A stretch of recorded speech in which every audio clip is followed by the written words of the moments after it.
Thank you very much. Thank you very much for inviting us to this conference. I think the crew is really interesting. This is very much work in progress that I'm going to present. And we heard a lot on data this morning. So the good news is that it's theoretical work. So it is going to be very insulated from any data flows, which we extensively noted this morning. So I don't know.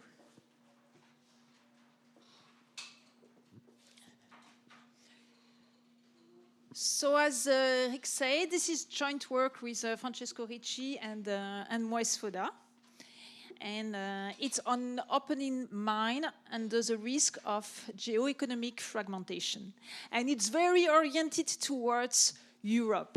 So my first observation is that it's here now. So I think we are making some progress. Yes. So we started our thinking by observing that Europe is now really interested in opening mines. Okay, hence the joke at the top of the slide. And in particular, for instance, in the benchmarks that are set by the Critical Raw Material Act, there is this objective of at least 10% of the EU annual consumption that should come from extraction inside the EU. This is a map I took from the newspaper Le Monde in March. And you can see, that there is really a plan to open a lot of mines inside Europe. And there is a plan to make it easy, okay? So they want to reduce the time schedule between the time when we want to open the mine and when you start to extract. So our paper is in the stream of the literature on critical raw materials. Initially, I think it was more developed by geologists, and what they did was really to project the demand for these materials based on what we need for the energy transition. The economic literature is somewhat scarce and very new, so we have a paper where we have the energy transition and we account for these raw materials that are needed with Francesco. Then it has been extended by Caroline Fisher and co-authors with 2 regions and some market power. Then people started to do dynamic games model to study the dynamics between exporting and importing countries. You also have some papers focusing on recycling, and I think you're going to have some presentation also by Francesco later on that. At the same time, you also have some empirical literature developing, and this is really focused on value chain and innovation in the downstream sector. However, there is an importance of the supply shocks that is still not in the economic literature. So according to empirical studies of the resource prices, so first, of course, they differ a lot across resources. And for instance, I can show you this graph where you have different materials and you see it's very volatile and very different depending on the resource. But they also are found to be very sensitive to aggregate shocks and especially global supply shocks. So this is coming from the World Bank, and this is the impulse response function to a 1% deviation due to a global supply shock. In addition, mineral markets are also identified as being very vulnerable to trade fragmentation. So you can find that in this paper from Alvarez and authors. So the idea is that when you have fragmentation, it reduces the size of the market, so you have less trading partners, which generate larger price spikes when you have a supply shock of a given size. Moreover, when you have highly concentrated markets, then if it happens that you have a geopolitical reorientation, or even one single exporting country, then it can create a really significant shortfall and huge price adjustments. Okay, if you look at, so this is coming from an empirical paper by Jacks 2019. You have the commodity price index component. So this is in the ground X energy. Okay, so everything except energy.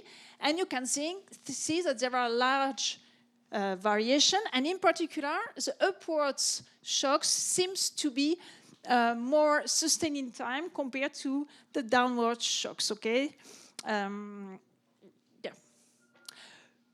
And indeed, there is a little attention that has been paid so far to this supply side. So, in fact, it does influence the foreign production, potentially affected by geoeconomic fragmentation. And this is then reflected in world resource price. So, what matters, we think, is discontinuous and continuous uncertainty. So, we need to take that into account in order to study this supply side. And we also need to account for the fact that we want to have provision security. And what we define as provision security, in fact, depends on the size of our GDP, how much we need, actually, mineral resources to sustain our GDP. Moreover, there is a distinction between primary production and secondary production. So in some way, what we say here is that if we want to study the supply side of critical materials, this is what is new compared to the supply side of resource in general. Okay, so there is some literature on resource in general, but what they don't take into account is geoeconomic fragmentation and the fact that you can actually recycle. Okay, and this is what we want to account for. There is some literature on the supply side. So this has been done mainly for fossil fuel. And under uncertainty, what they show is that there is an option-like nature of these reserves. And we cannot use a standard net present value analysis to decide whether we should open a mine or not. Okay, and it has been extended by Margaret Slade a little bit later, also showing that, well, you have to be a little bit specific on what you are studying, and also that flexible operation, the fact that you have uncertainty both on cost and reserves, and that prices are stationary, so mean reverting, changes the story. Okay, so this is what has been done so far. I come back to that if needed later. So what we do, we consider the opportunity to invest and develop a local mine from the point of view of local authorities. Okay, so we are really standing in the EU. We do analytical resolution. So we account for continuous uncertainty with a geometric Brownian motion on GDP and on CRM price, but we also account for geoeconomic fragmentation risk through jumps. Okay, so jump diffusion processes. And what we do is to analyze the effect of both types of uncertainty on the likelihood of opening a mine, and also the effect of recycling on this decision to open mines. So here is the modeling. So first, we focus on the gross return of the decision maker to develop a mine. And we claim that this gross return depends on two things: the CRM price, which is P here, and also the GDP of the country, okay? And the beta is going to tell you how much this gross return is elastic with respect to this GDP level. For the rest, regarding the assumption, the cost of development of the mine is constant, the cost of operation as well, reserves are known, and we have this geometric Brownian motion for GDP, this jump diffusion process for the price, okay, with, so this is the size of the jump when it occurs, so that J is greater than 1, and you have some probability each time to have a jump. In addition, you have some correlation potentially between the continuous uncertainty you have on GDP and the continuous uncertainty you have on price. It can only go up, exactly. Okay, so this was our way to translate this idea that you can have supply disruption, basically. Or maybe not fully disruption, but I mean reduction at least. So we can solve this problem. First part, so we can compute the present value of the expected gross return by investing at date t. So if we invest immediately, so that simply is this discounted value here with G being the expected growth rate of our return. If we have immediate investment, then we get this value net of the cost of investing and discounted operation costs. But if we defer investment, so if we wait, then we have this option value, big F. And in fact, this option value is defined as what is best between investing now or wait for one more period. So we can solve for this option value. So we make a guess on how it looks like, okay? And we basically have three unknowns, these two constants here inside the option value and the optimal timing, okay? We have three conditions: the absence of arbitrage opportunity in the continuation region, a value matching condition, a smooth passing condition. We make use of Ito's lemma, and we can have, and this is relatively standard, this expression for the optimal level our gross return should reach before we invest in the mine, okay? So what is new here is that we have a jump, okay, representing this geoeconomic fragmentation that is appearing in the option value, okay, inside the A, and in the growth rate here.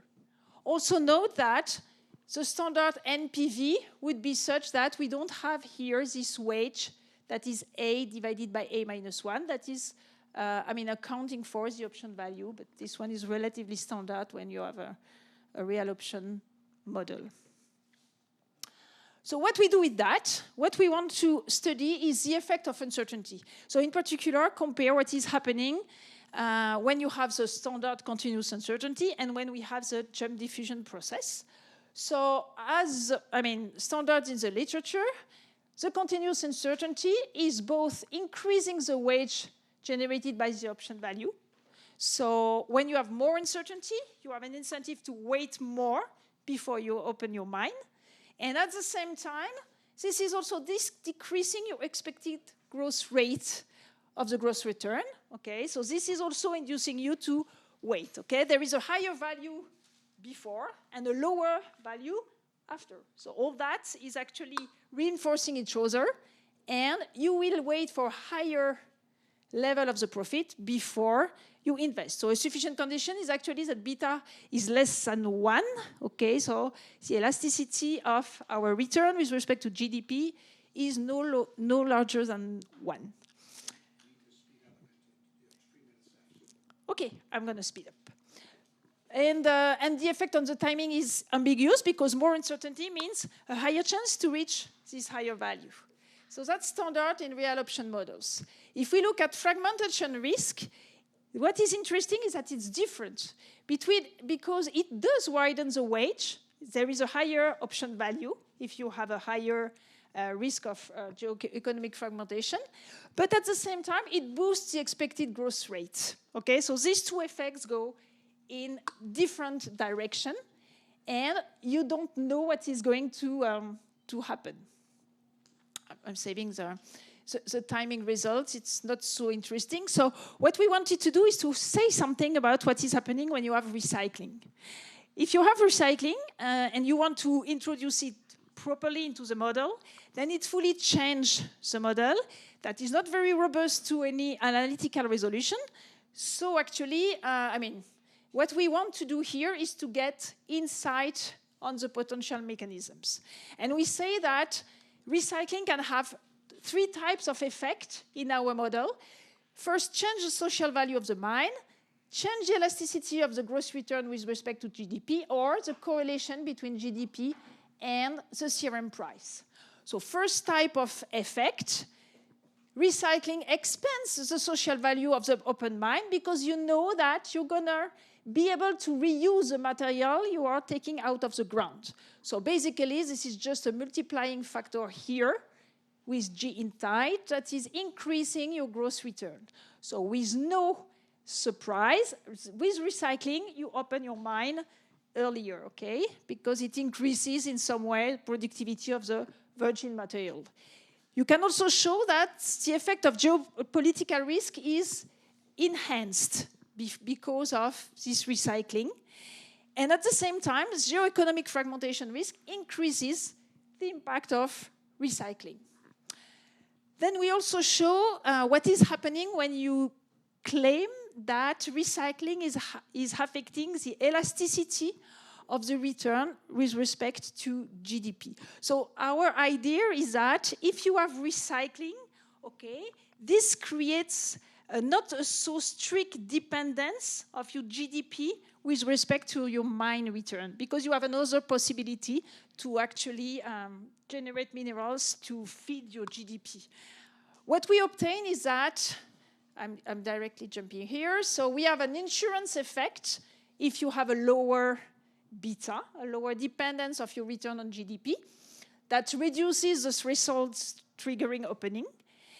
But the smaller beta is also reducing your G, so your value once it's open, and this goes in the other direction. And final effect, and then I'm done basically, is also the fact that when you have recycling, it can also dampen the transmission of shocks to CRM prices, okay? So this is clear that it's correct if you look at global GDP and global prices. Here we're looking at local GDP and global prices, so we have to make some assumption regarding the correlation of GDP across countries. But apart from that, we obtain that, again, we have an ambiguous effect of recycling going through this correlation. This dampening effect reduces the threshold triggering opening, but at the same time also reduces the expected growth rate of the return. So I speed up a little bit at the end. So this is the conclusion. We have a real option model. We obtain that geoeconomic fragmentation has an ambiguous effect, so this calls for calibration of the model. We have a non-trivial effect of recycling, so this calls for an explicit modeling of recycling. And we have another extension in mind, which is accounting for uncertainty. In the discounting, we apply both to the value of the open mine and the value of the option to open the mine. Thank you.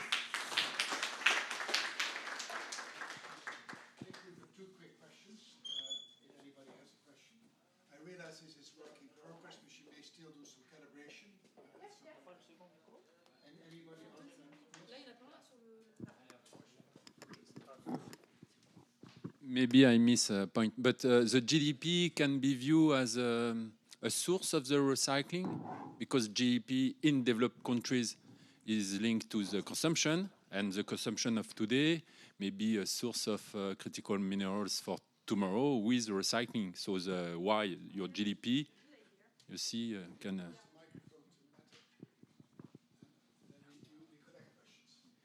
Thank you for the presentation. I was interested in how, for example, the recent developments such as the European Critical Raw Materials Act would be, could be or accounted in this kinds of like research, because they have huge implications on shortening the mining permits and maybe changing the landscape in that sense. And this kind of contradicts with some other priorities like receiving the consent of local people, which creates another risk on its own. So I was interested in how does that count? So quickly on that, yes, I think our idea is exactly to apply it to the EU, and we take the point of view exactly of social planners that decide what they want to do in Europe. So, for instance, shortening the time, yes, wait before opening, and clearly, local acceptance is completely not in the picture here. I don't know. I mean, that would be an additional layer of uncertainty. And also is missing what we discussed a little bit this morning, which are the environmental concerns that are completely linked with the acceptability issue. Thank you very much. Thank you very much. It's a lot to get done for an analytical paper. Jamel and your three Australian friends, you're going to talk on critical minerals in an age of geopolitical rivalry. I think this is going to be more empirical. Yes, thank you very much, Rick. So, first of all, it's a pleasure to be here. First time in Clermont-Ferrand and FERDI. So it's a joint paper with 3 Australian colleagues. And we are going to focus with Aude on Europe. We are going to see what the geopolitical rivalry between the US and China means for critical mineral markets.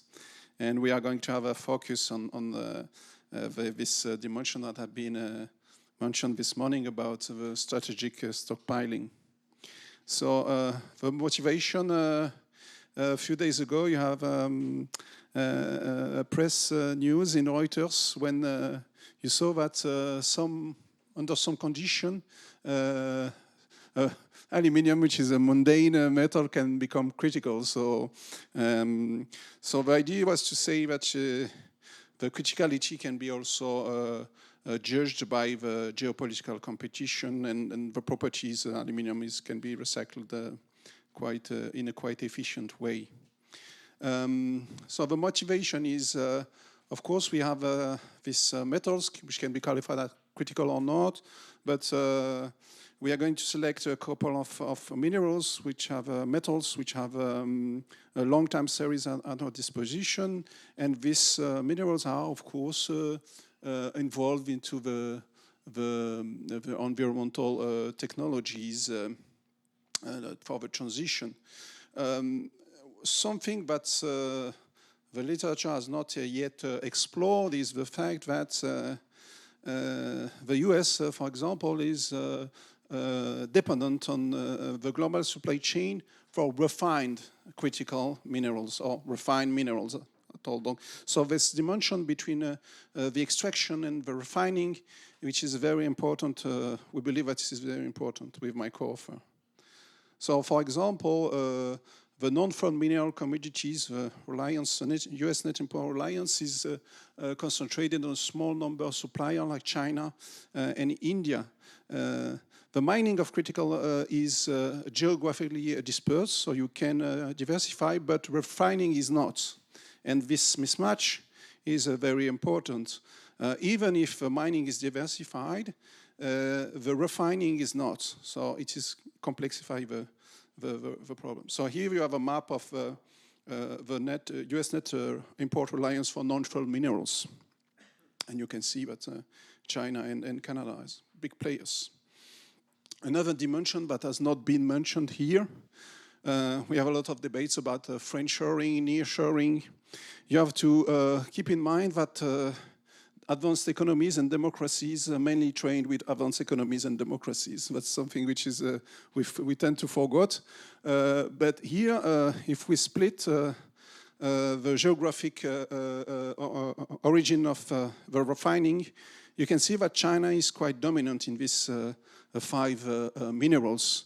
And if we made a decomposition in terms of a democracy, which comes from VDEM, which is used by political sciences, you can see that most of the time, and especially true for aluminium, it is not full democracies that refine this kind of minerals. So what we are going to do, so the first part of the paper is empirical, is on the past. So we are going to see, we are going to leverage a political relation index, which measures the state of the relation, the geopolitical relation between the US and China. It is made by political scientists at Tsinghua University. So we're going to use this index.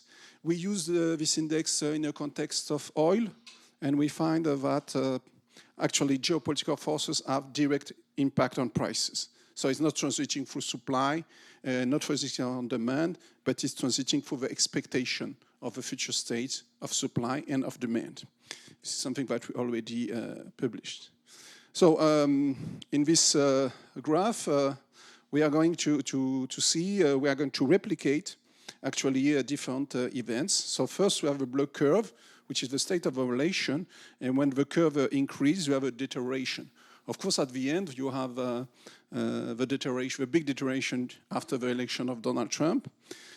When you want to use this index, I find a way, a nice way, a simple way to isolate what I call the geopolitical turning points, which is very simple. Use the second difference, the difference of the difference, and you will see the change in the slope, and you will see the turning points. Is super simple to do. We can also build this kind of things using Git-Delta data. That's why I called about the Git-Delta data. It is a bit similar. And you can isolate events that really occurred. So somehow the guys at Tsinghua University made a good job, of course.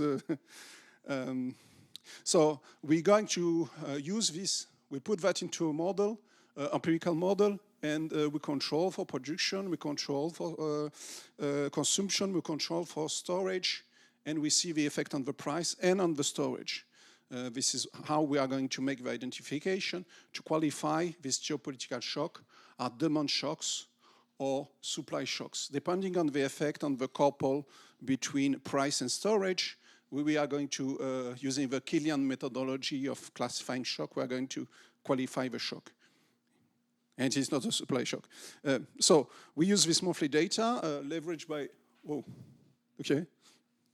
Okay, yeah, we use this monthly data, which is the longest that we can have from the Bureau of Metal Statistics. So we have the price, which is come from the World Bank pink sheet. You have a global production, you have the consumption, and something which has not yet been done in the critical mineral literature, we have the stocks, we have the storage. And Killian make that into the paper in American Economic Review.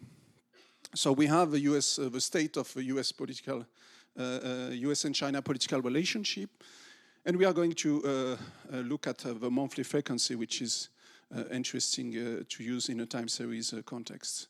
What is interesting to note is that variation in the political relation index could also be due to evolution into the critical mineral market. So at the first step to isolate, to have an exogenous shock, we use a SVAR to have, with a Cholesky decomposition, to have exogenous shock. So at the end of this step, which is quite standard into the structural empirical estimate, we have a structural innovation which are exogenous political relation shock, exogenous to the critical mineral market. So we use then in the second step a local projection methodology introduced by Jordan, which greatly simplify the estimation of input response function. You saw an input response function in the presentation of Aude. So we are going to look at the sequence of beta H, which is the response of price of each critical mineral to an exogenous deterioration in US-China relation. So what we have, we are going to look at a theoretical modeling of strategic stockpiling. But the surprise that we found is we expected to have a supply shock. But actually what we find is not supply shock, it's a demand shock. Because when you have a deterioration, what we saw is that the price first does not change too much, but the stockpiling, the storage increase. So it seems that having the couple with a positive reaction, immediate positive reaction of the stock, and then having, when the stock is peak, we have this price reaction, it seems to be the signature of a global demand shock. So it's not a demand shock which is specific to the critical mineral market, but when you have this exogenous deterioration of the China-US relation, it seems to be a global shock, which also affects the critical mineral market, but also the oil price market and other commodities. So this shock is not specific to the critical mineral market. So this shock is the expectation of a weaker demand. So if there is a weaker demand, the price of the minerals should decrease. We have so it is on the past. And one speaker this morning say, when you are doing econometrics, you are only looking what has happened. So it's not a forward-looking view. So to have a forward-looking view and to consider that we can have a geopolitical disruption that causes supply shocks, we use a small model of optimal stockpiling with my co-authors. And it's in this model, you have a production of critical minerals, and you can also import critical minerals from China. And you have this eye, you can stockpile for strategic reasons. And of course, the cost of holding the critical minerals have to be confronted to the benefits of facing a supply disruption.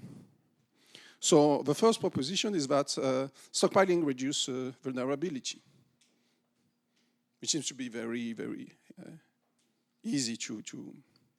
The fact that you have a higher geopolitical tension, it will raise the optimal level, yes, the optimal level of the stockpile.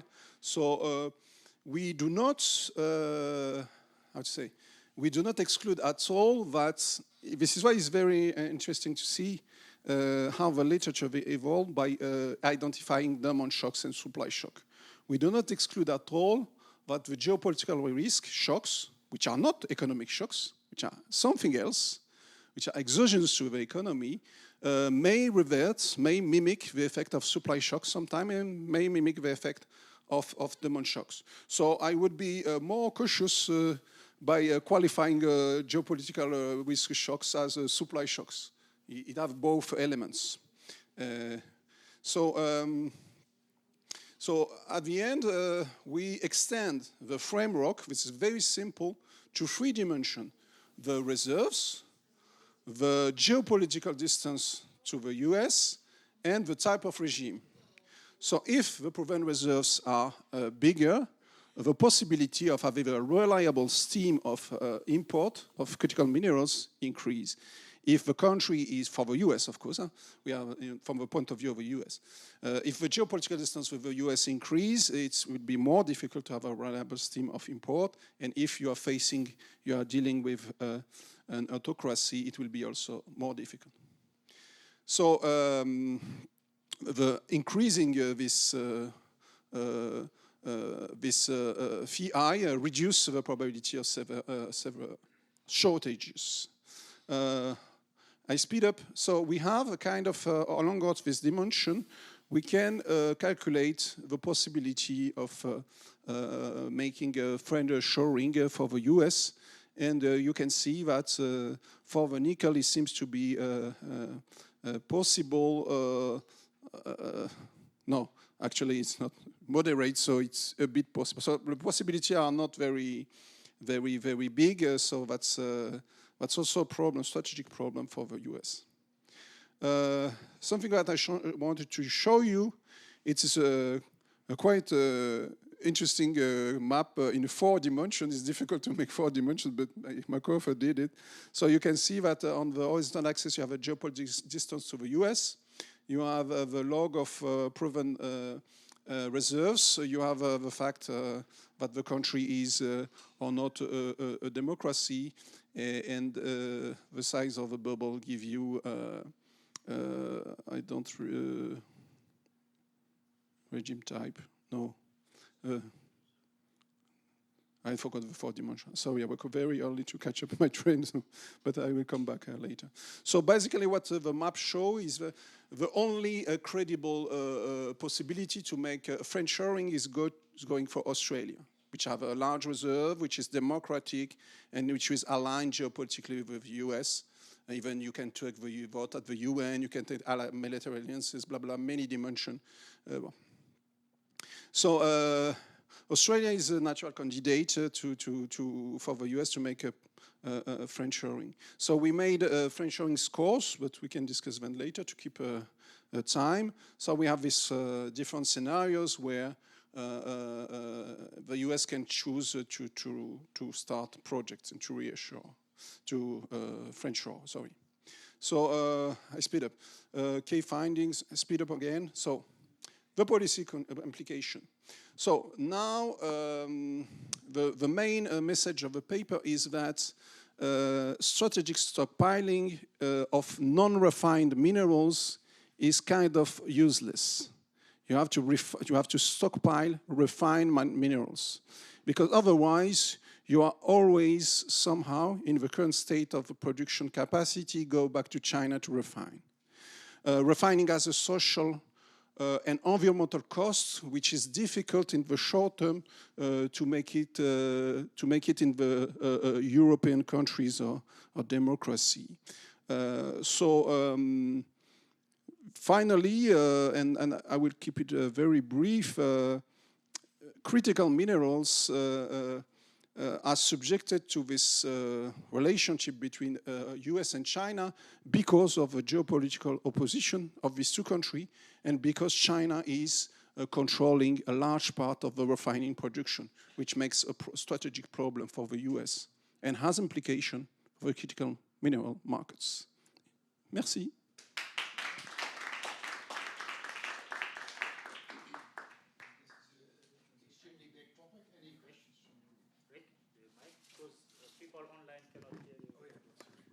This is an extremely big topic with some interesting conclusions. Are there any questions? Ben.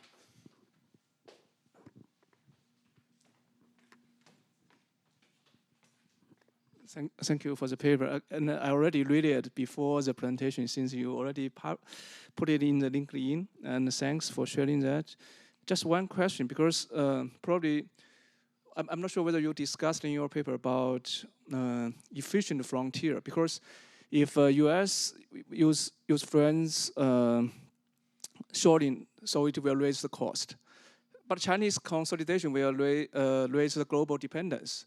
So have you considered about what's the efficient frontier between cost, resilience, or even the speed of decarbonization? I mean, because I really care about this, like three, what's the balance between these three? Thank you. Anybody else?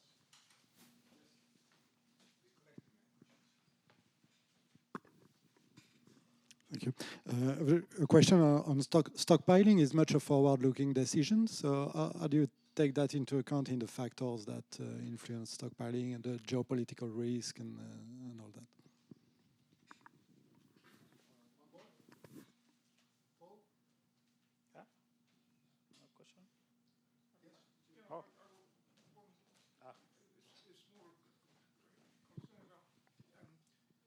I'm sorry, yeah, you've got this, you're treating as a continuous variable it's where you go to measuring the second order change.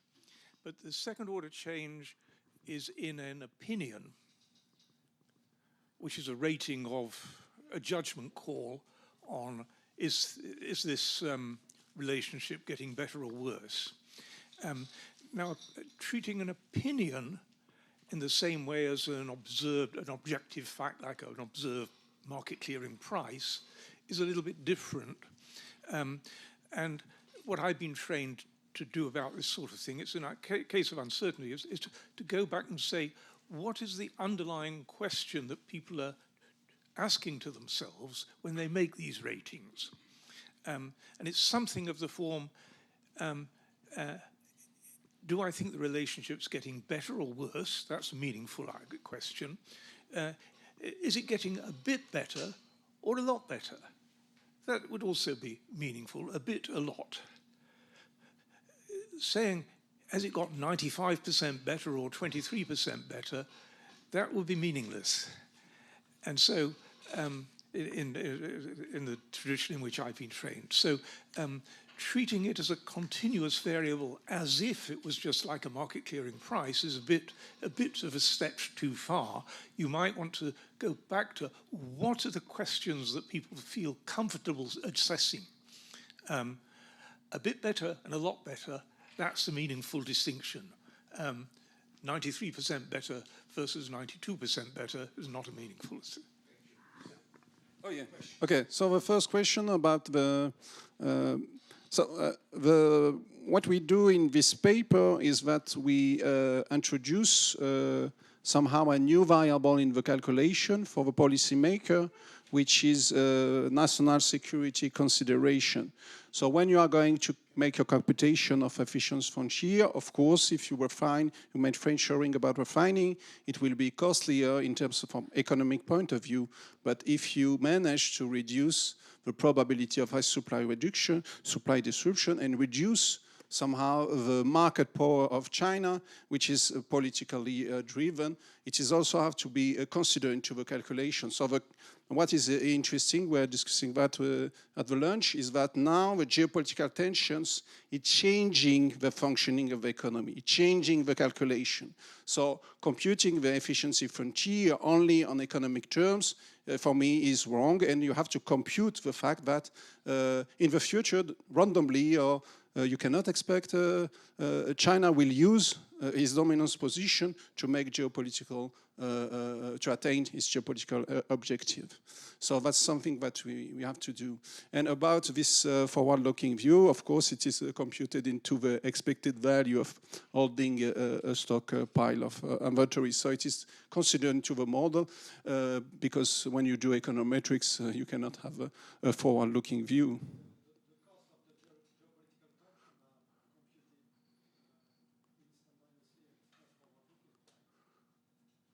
You have an expectation of yes, in the paper you have it. Yeah. And about the question about the size of the shock. I was very fast, but in fact this index made by this political scientist in the Tsinghua University is computed as a S-score, where each month the events, geopolitical events, are computed and classified according to a scale which is consensual in political science.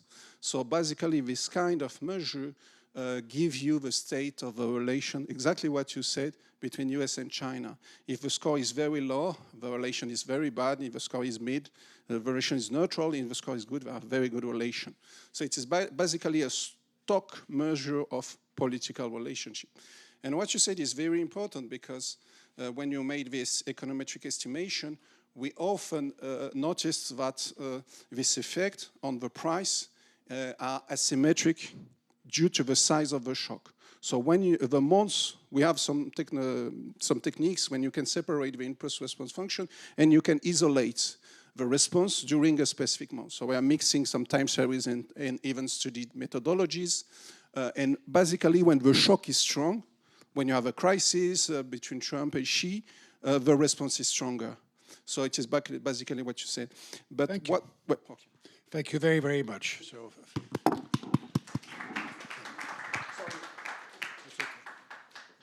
sorry, we have to look at after time. No, that was, but you can talk with Thow later. Kevin, you're the last one in this session. You're going to talk about export bans that China did on free critical raw materials. Yes. And you're from down under. You're from Australia. Yes, I am. I'm from Australia. Yeah. Good afternoon, everyone. It's a pleasure to be here. Thank you to the organisers for inviting me to come and talk about this paper, which I have titled, once it comes up, or I'll talk about it now.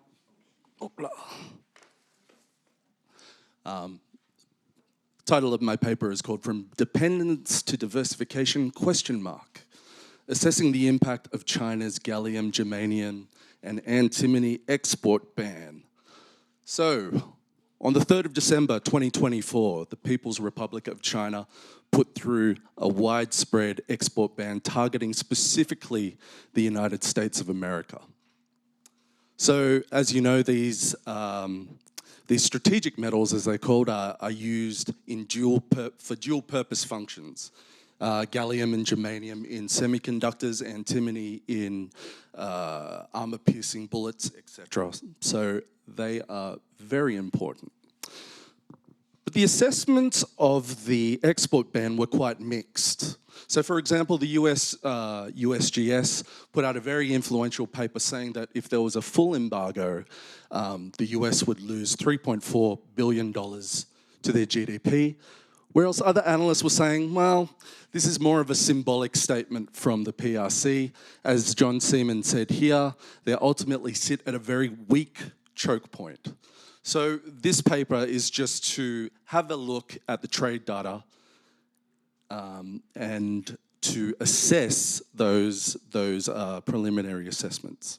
So in terms of the symbolic factor of it was because Joe Biden had announced a semiconductor ban the day before that the export ban came into play. And so not only that, but this was part of a wider process of licensing restrictions that escalated into the full export ban against the United States, beginning with global licensing in July 2023, and then licensing restrictions to antimony in September 2024. And as you probably would all know, earlier this month, China put a 1-year suspension on the ban. So I think it's quite a pertinent time to put some empirical analysis of this particular case study. So here are my research questions. Quite simple. What was the actual impact of China's export ban on US access to these strategic metals? Number 2, how did US firms and intermediaries adjust in the short term? And then the third question steps back a little bit from that economic statecraft context and asks, how do research-rich states navigate the opportunities and constraints of mineral demand when they too are affected by great power competition? A little bit on the data and methods that I use, so it's just a multi-method approach, descriptive inference, mere description, as John Kerry says, with quantitative trade data, and I triangulate that with a lot of the analysis and the media reports that came out during that particular episode. But in terms of the trade data, I'm using US ITC, General Administration of Customs data, and UN Comtrade data. And then for the qualitative case studies, I wanted to focus on 2 Central Asian states, Kazakhstan and Tajikistan, who have gallium and antimony. And so they want to integrate further upstream. So I thought, because they're not as represented in the literature, I would zone in on them as well. Okay, let's start with, first and foremost, the Chinese data. Both. So I'm measuring both as what a lot of people have done with the HTC codes. So I'm putting wrought gallium and unwrought gallium. And then there's a third one, which is like a mixed bag of everything that they put in there. But a lot of people are measuring those 3 kind of baskets and with germanium as well. So as we see with the Chinese exports to the US, what I found quite peculiar about this is that it goes to 0 even before the licensing restrictions come into place in July 2023. But if we superimpose the US trade data over the top of that, we see that during the license restrictions, the US is still getting Chinese imports of these materials, and after the export ban. So the question is why? And so what I did was I was looking at some of the other providers of these metals to the United States. And so for gallium, you can see these processing hubs or these re-export hubs. So for gallium, you've got Canada and Germany, a little bit of Japan. And then for germanium, you have Germany and Belgium as a hub. But as you can see here as well, China comes up in the import data. And so, I mean, if people thought that this was a low-impact export ban, probably the only point of leverage that China had was in terms of the price difference. So that's just something to note as well that I was observing. Similar with germanium, the Chinese exports stop just before the licensing restrictions and then go to 0. Where else the US trade data says it continues, but very, very small quantities of the germanium. And so people were saying, well, how was the United States being able to still have access to these minerals? And the explanation was that there's a loophole in Chinese customs law where if they don't know where the final destination is, they will mark it down as the one that they know. So they'll put Belgium or Germany. But then what will happen is that those materials will then be re-exported to China, to the US, and then they will mark it down that they have received the original imports from China. And so what I did here was, just out of curiosity, was to see, they were saying that Belgium was one of the re-exportation hubs for germanium. So what I've done here is just basically done a 6-month rolling graph of measuring Chinese exports to Belgium and US imports from Belgium. And it's suggestive evidence. I mean, it's to see that there is some sort of co-movement going on here with germanium. Now, quickly with antimony, I won't dwell too long on antimony either, but looking at the US import data here, we see that China dominates from 2022 to 2024. And then in December here, you get the embargo, and then suddenly the imports from different countries spike up. So that suggests to me that there is some stockpiling going on. And I don't know if anybody was reading the Reuters article that pointed out that there were antimony transshipment going through Thailand and Mexico. They don't have an antimony, they only have one smelter. So they were suggesting as well that there was transshipment going on. And you can see that in the data. And it's also quite curious as well, because the PRC then announced they gathered their ministers together in early May and said that we are going to crack down on smuggling, we're going to crack down on transshipment. And then you suddenly see the quantities from Mexico and Thailand reduce a little bit. So, having a look at this preliminary analysis, was it a weak choke point? Was it just symbolic? Well, yes, it was. It was low cost, ability to signal not only to the Biden administration, but to the incoming Trump administration that the Chinese were displeased and that they could escalate from minor metals to something a little bit more important to their economy, which is what we saw this year. And also, I should mention as well, it's political signaling that's coming from the economic statecraft literature, also to the domestic audience that we are in control, and also to international audiences that they have status. There's also, with the prices, the domestic industry protection, which is something that we see with the antimony. China doesn't have a very strong, well, I mean, they produce about 46%, I believe, of antimony, but not as strong as their 98% of producing gallium and germanium. I think also that there is policy experimentation. So what I say here is to survey and counter expected smuggling, transshipment and stockpiling, to see whether or not they could implement policies to stop that in later episodes. And so my argument and my contention is that this was the low-cost experiment for China to implement something within the rare earth export bans and licensing requirements in April and October of this year. So 2025, we should look at it not as discrete cases, but as one sequential case where the PRC is learning and adjusting and adapting and implementing what they are seeing with trade flows into the next policy. Okay, just quickly on the case studies, because yes, this is a work in progress as well, but I would like to look at Kazakhstan and Tajikistan because they are placed amongst the great powers, and their resources, there's a lot of conflict and a lot of interest.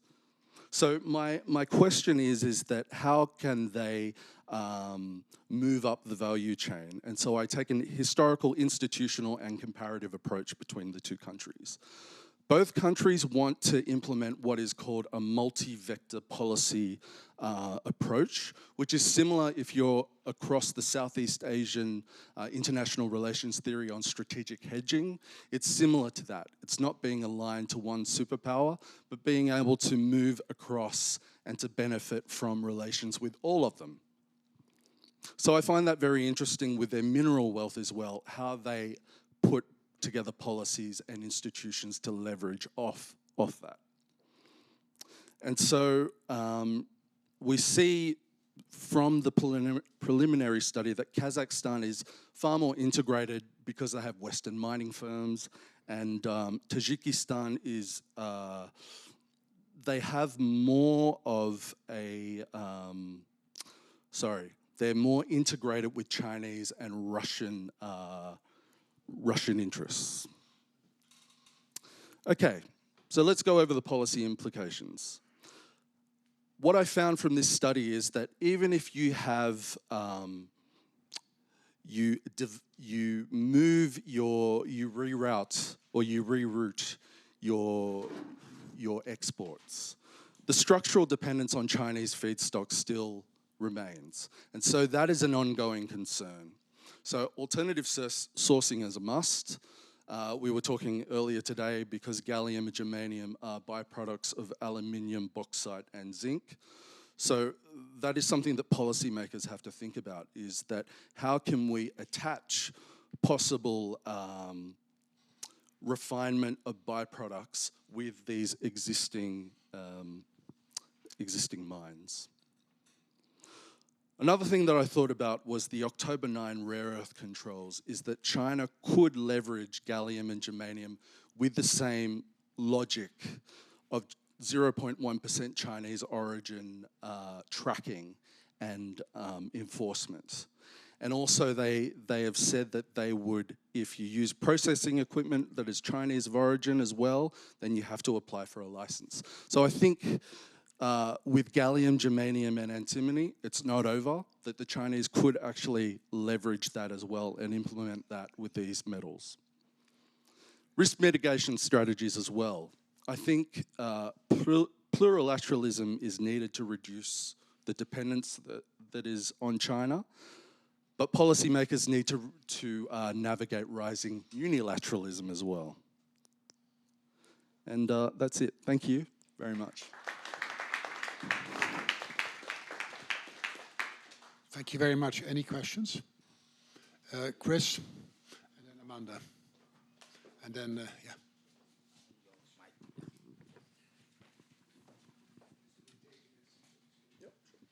Thank you. It's a really nice presentation. Mine is just a factual question. At the beginning, you talked about sources of trade data, and you mentioned UN Comtrade. What you showed was these very large differences between China's export data and the US import data. Does the UN Comtrade source help to triangulate that, or are they just drawing off the same raw sources? In other words, does that give you an independent handle on what the true underlying trade flows look like? Thank you. I haven't integrated that. Can I answer the question straight away?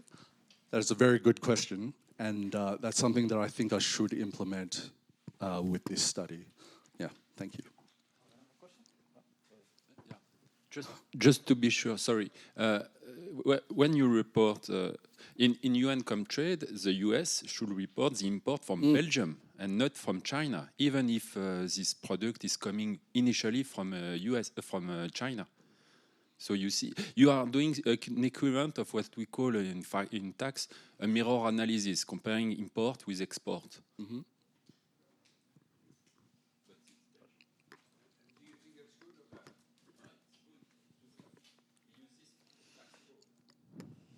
So just on that point then is, I would love to discuss this later on as well, but my understanding though is that with the loophole there is that, so I suppose the question is for all of us is, why is the US then marking it down as China? Because it's coming from China. It's coming from Chinese smugglers, right? So they're putting that there, and that's the geopolitical question. Yeah. Thank you. Amanda. this is sort of in between that question, so you called it smugglers. So people were exporting from China to Belgium and Germany was transshipping it, which strictly speaking isn't illegal.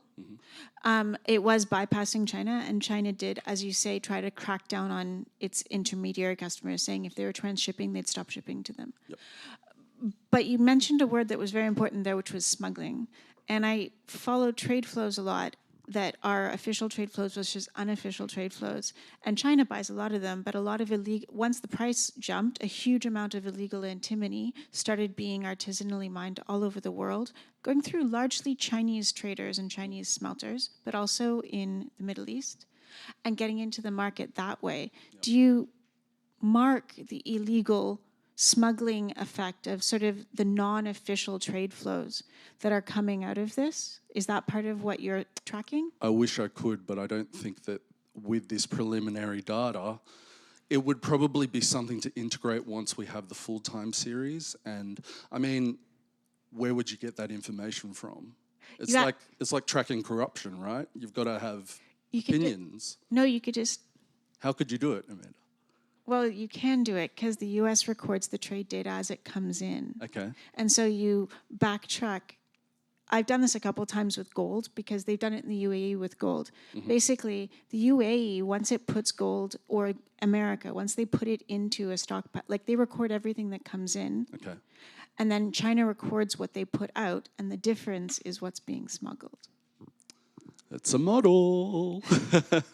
It's import versus export non-equality. Okay.